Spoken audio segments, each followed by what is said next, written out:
Hello my lovelies, and you join me on a wet and rather cold Tuesday morning, and I'm heading to the Yard of Dreams, and that's a little bit different. We're doing it on a Tuesday because of course normally this is our Monday jolly, but for reasons of Dashain, the Nepali festival and differential restaurant closures, today we get doing it on a Tuesday. But there is something else that's different about today.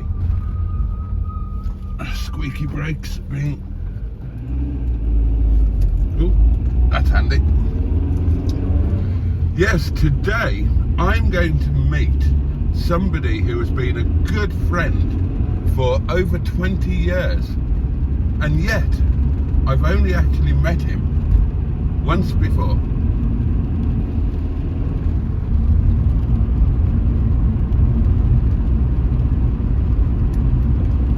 Carver Crossroads, and I've just had to make a small but heartfelt cash sacrifice to the vengeful gods of the overdraft. Well, this has already been nothing less than a bloody nightmare. There's the floods must have devastated the roads. I mean, it's like the Somme. There's potholes the size of Mongolia everywhere. And there are just traffic lights and roadworks everywhere. I've already been held up 4 times. I'm the best part, I'm about 45 minutes delayed already. And now, on one of the fast bits, I'm completely at a standstill. If I look up to the right, you can't see, I can. There are blue flashing lights, there are oh, it looks as if it's some sort of massive load with a convoy. Why we're at a complete standstill, I don't know. I presume that there are yet more traffic lights and yet more roadworks. And it's a bit irksome, to be honest. I mean, even when we get past whatever the reason that we're stopped at the moment for, we're going to get caught behind that blue flashing light and convoy that, from what I can see, is moving at about 5 miles per hour, and it's all just a bit of a nightmare. And I was hoping to get there at a reasonable time today. Well, that's not going to happen, is it? Oh well, what can you do?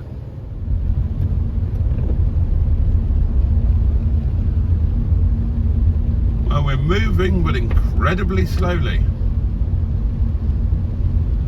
What the hell's going on?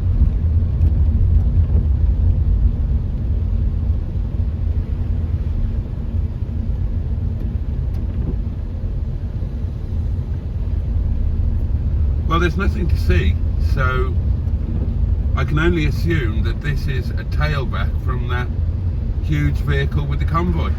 And if that's the case, then... well, I mean, if that's the case, then you can add another hour to the journey. Fucking hell. The Freelander of broken dreams.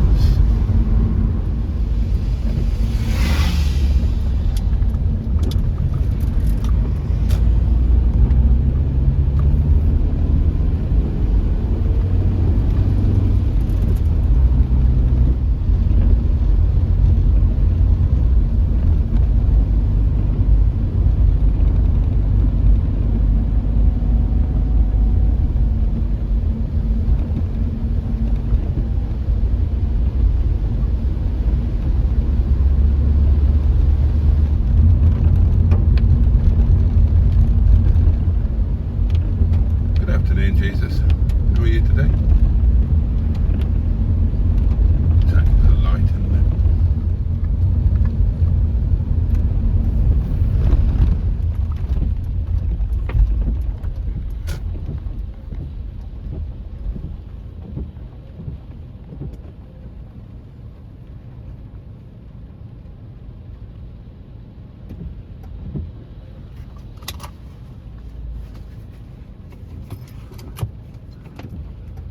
Fucking hell, you'd think they'd open the bastard gate for me, wouldn't you?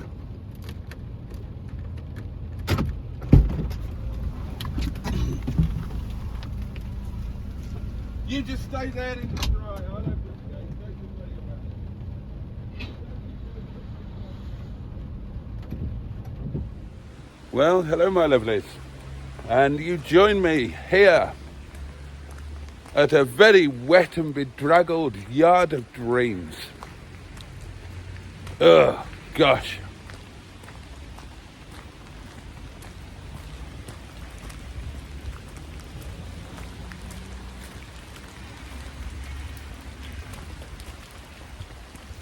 And my first job is to go in search of a cup of very hot, very black coffee, which I'm hoping I'm going to find in this building here. Hello! Gosh! With my hair plaited. It wouldn't surprise me in the least. I wouldn't do it myself, but one of my girls will do it and I'll forget that they've done it. Or one of your boyfriends. Or one of my boyfriends, yeah. Oh, actually, Little Miss actually did that to me and I did forget. Yeah? Yeah. What, plaited your hair? She didn't know, she put me up in a top bun. When have you had any hair to do that with? Well, when it's just before Bernard's birthday and I'm due a shearing. Bernard's had 2 birthdays this year. I know. How's the coffee doing? Not started yet. Yeah, that was kind of the point I was making. But clean your cup first. I'm sure you'd like it clean, wouldn't you? At this point, I don't care. I just want some hot black coffee in it. And as I told you earlier, my lovelies, today I'm spending some time with somebody who's been a very good friend for over 20 years and who I've only met once before, and who, quite honestly, if I'd have bumped into him in the frozen aisle in Tesco, I probably wouldn't have recognised him. Would you recognise me? Oh, easy. Oh, right. Yeah. You're a media superstar. But oh yeah, I keep forgetting about that. You're easily recognisable. Right, my lovelies. It's come to that part of the proceedings where our thoughts turn to lunch and the logistics affecting lunch. And today, there is precedent to this. So today we are going to commandeer our visitor's car in order to go and fetch lunch. And here it is. It is a, what the fuck is it? It's a dacia of some nature. And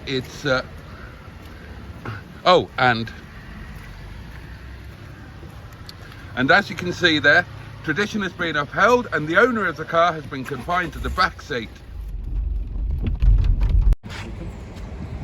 So, what did you think of the remote locking? Oh, I think it's fantastic. It's always very, very handy to have a remote locking where you can simply press the button, lock the car up and not have to scrabble around poking the key in the door and scuffing the paint. How far away do you think that you could operate the locking from? I don't know. How far do you need to do? Well, there's a man walking behind you. You don't want to be in the interview. oh, he doesn't, does he? No, I don't know. No. And that's why I suggest that we should never, ever put Rochdale on the map ever again. It should be taken off and put somewhere else. Are you speaking cartography? I'm just wondering what that fence is doing there. Well, it's just... Look at it. It's like... Oh, you mean it's fenced off the wall? Yeah. Well, it's got to be attached to it, hasn't it? Otherwise, how's it going to operate? It's like they've only got certain sizes, but rather than putting it down and making it right, no, that'll do. Right, I can't help pointing out that we are all getting wet. Shall we, where are we going? Istanbul. Well, I don't know. Whose turn is it to choose? Yeah. You see, that is screaming mid to late 1980s Renault for me. Oh, one big titty bouncing up and down, 2 big titties bouncing up and down, 3 big titties bouncing up and down. We're going to have to get a bigger bra. Hey! Welcome to Boaty Cam. You're doing Boaty Cam again? And you join me in a rather special car, which I'm going to tell you all about after I've closed this gate. Are you locking it? No, not locking it, just closing it. Okay, I'll do that.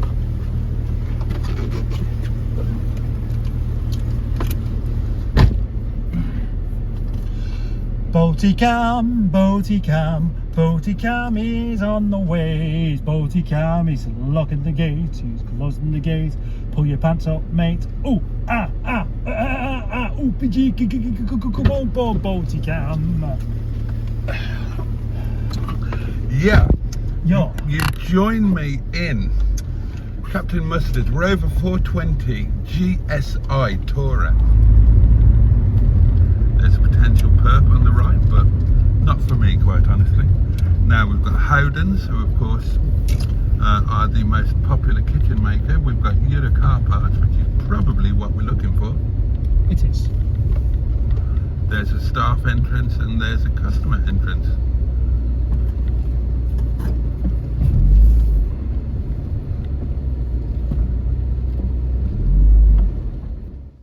How nice and comfortable is this? Nice and warm thanks to the heater. Nice and comfy. I've got light and I've got coffee. Wonderful. How are you rating Charles Leclerc's chances of making this pole position transform it essentially into a win this afternoon? I'll lift you up. Have a face off, but he was, yes, I think he was showing where his support is. Yes, exactly, over at the Alpine camp. And just in terms of the atmosphere here, a lot of people might be turning off Formula One at the moment, given you guys have wrapped everything up. But this is electric, isn't it? Absolutely, it's a cup final, so, you know, it's going to be a hard race today. Good luck, thank you so much. Right, I'm going to skedaddle off the F1 grid because they are getting ready for the start, Julian. Charles even said, didn't he, after the race yesterday, I think we've got some good data to go from having that sort of split strategy. So yeah, this will be a tough race. It's fairly warm out there, not as warm as yesterday. Track temperature is at 40 degrees, air temperature's just under 30. But it's a long track. There's a lot of different types of corners to deal with. So I think, yeah, the drivers are in for a tough afternoon, but certainly won't top Qatar a couple of weeks ago. No, absolutely. That was hotter than the sun. Place 400,000 fans in today, and I'm really looking forward to this. Verstappen starting in 6th, Leclerc from pole, hasn't won a race in a year and a half. Lando Norris from 2nd, has never won a race, and even Lewis Hamilton from 3rd hasn't won a race in nearly 2 years. So in terms of that sort of programming that they do. So it'll be interesting to see if IndyCar start to have their own Drive to Survive-esque thing to try and draw more fans in. I think they tried it, but not that much interest, not like here at the Circuit of the Americas. Julian Palmer, former Formula One driver and now lead commentator on the BBC. I'm going to hand it over to you, my friend. Enjoy the race. here we go then. The tyre blankets are removed, the grid clears, and as we approach 2 o'clock in the US, in Austin, it is time for the US Grand Prix. This afternoon then, it's Charles Leclerc in the Ferrari on pole position. Lando Norris, never won a Grand Prix, starts alongside him and has a chance to snatch an early lead. Lewis Hamilton 3rd, Carlos Sainz in 4th, George Russell 5th, and then the champion, Max Verstappen, crowned last time out, will start 6th. Pierre Gasly and Esteban Ocon, the 2 Alpines 7th and 8th. Sergio Perez, still bidding for 2nd in the championship, starts 9th, ahead of Oscar Piastri. Behind him, Yuki Tsunoda, Zhou, Bottas, Ricciardo, Albon and Sargent, rounding out 16 drivers who will take the grid. There are 4 drivers starting from the pit lane. Both Haas cars changed their rear wing element. That's not allowed. They have to start from the pit. And Aston Martin are having a torrid weekend. Fernando Alonso has had to go back to the old spec of car, and they're doing a back-to-back sort of test run for Aston Martin, both starting from the pit. It's the fewest cars we've had on a Formula One grid for 18 years. 16. And that goes all the way back to 2005, when we were also in the US. But Alice, it's such a different atmosphere this time around. Yeah, it is. It's electric out there. It's hot. The crowd, they just bring that energy, don't they? You know, every time a car goes past, they're up on their feet, they're screaming, they're shouting. So the atmosphere is electric. It's buzzing, and it's nice that we have got a different mix, as you touched on, Jolien, here at the front of the grid. That was the voice of Alice Powell alongside me, Jolien Palmer, Rosanna Tennant in the pits. They're already halfway through this formation lap. Leclerc's gone round fairly quickly on the medium tyres, as everyone on the grid is, Rosanna. Absolutely. Medium tyres and hard tyres, surely the order of the day. We got a little bit of learning yesterday when Carlos Sainz ran that soft tyre, but the teams are telling me that they're only going to use that if they have to do a 2-stop potentially, or if there's a safety car towards the end of the race, so watch out for that. Chance for a two-stop race. Everyone getting a little bit excited about the prospect of a one-stopper after they managed to extend tyre line, even on the soft with Carlos Sainz yesterday over 19 laps. The medium tyres that they're on, maybe a little bit harder for the opening corner. Yeah, well, we did talk on the podcast yesterday, didn't we, that maybe we'll see Charles opt to go for the soft tyre to get that launch off the line. His teammate did it yesterday in the sprint race and really got a great launch. So he's opted to not do that and stick with the medium tyre. But yeah, that stems, I guess, from qualifying where we saw that soft tyre really start to drop off. But Lando Norris is coming up to the grid now, right on the back of Charles Leclerc. Usually you leave a little bit of a gap, don't you? But he's followed him right onto the grid.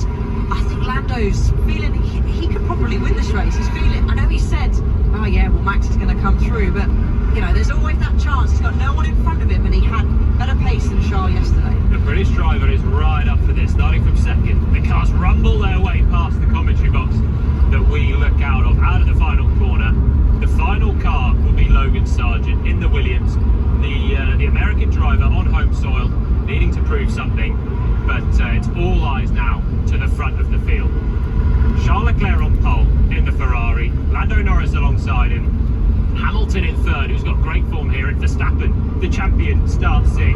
The red lights illuminate now, and the US Grand Prix is underway, and it looks to be a good start from Lando Norris, who's already coming alongside the inside of Charles Leclerc. Hamilton's got away well as well, as has Carlos Sainz. 4 cars together into the first corner, but it is Lando Norris who takes the lead. Leclerc will hang on to second, and it's Sainz into third. Side by side between Hamilton and Max Verstappen. Hamilton sticks to 4th position, Verstappen 5th, and Piastri's already up to 6th place as they filter now through turns 3, 4 and 5, and as he did at Silverstone, Lando Norris has taken an early lead in the McLaren. He's had a great start. Piastri had a little bit of contact there. I think that was with Esteban Ocon. So we'll have a look if there's any damage there. Max got a good start, but he's now under pressure from Oscar.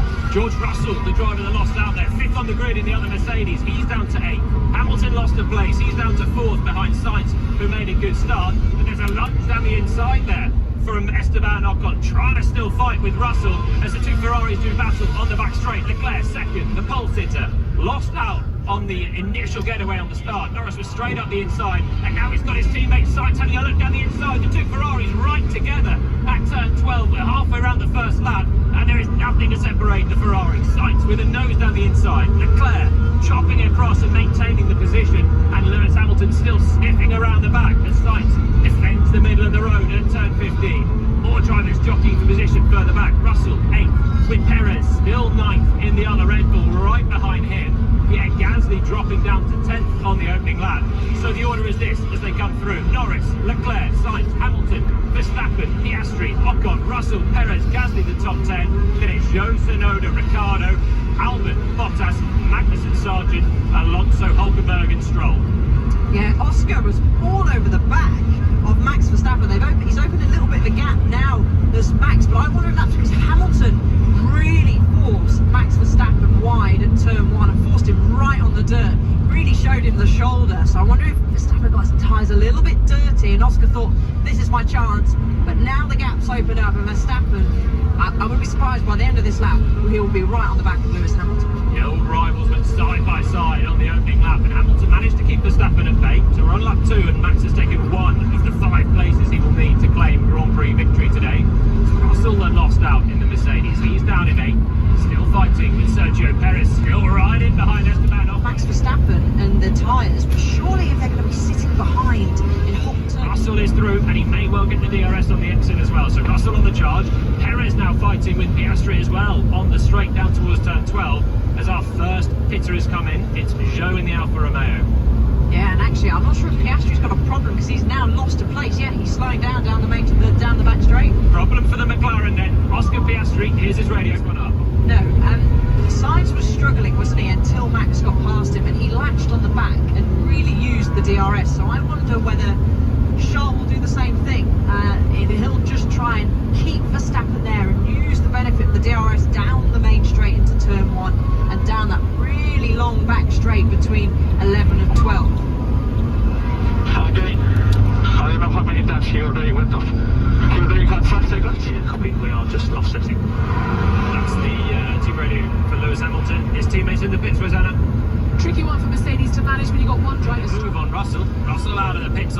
tyres and Gasly fired up, trying to go around the outside and was shown the door, forced off the road on the exit. Well, we're on the last lap, nearly home, and it's been a good day. It's unfortunate that the weather meant that I didn't get to do some of the videos that I was really hoping to do, another walk around in the cars, talk about what's happened, because we've got one car definitely sold, two potentially sold, and I'd like to have done some filming and spoken about that, but hey ho, can't be helped. I mean, it was nice to spend some time with Mr. Cooper. Lunch was excellent, I enjoyed that very much, and of course we've bought a car, so the day can't be wasted when we've bought a car. News on Miss Boo. Hopefully Miss Boo is going to be done over the next couple of days and MOT'd. I ordered the or whatever it was, the underneath the, oh Christ, I've forgotten what it's called, the bush thingamy. That was one. Mustard, bless him, Mustard managed to fit that. It wasn't a very enjoyable couple of hours for him, but he has fitted it. We went and ordered the brake flexi this afternoon, and that can be collected from 9 o'clock tomorrow. So she just needs the brake flexi fitting and that bit of brake pipe replacing, and then she can have an MOT and she can come home ready for winter duty. So that'll be a wonderful thing. I'm really excited about that.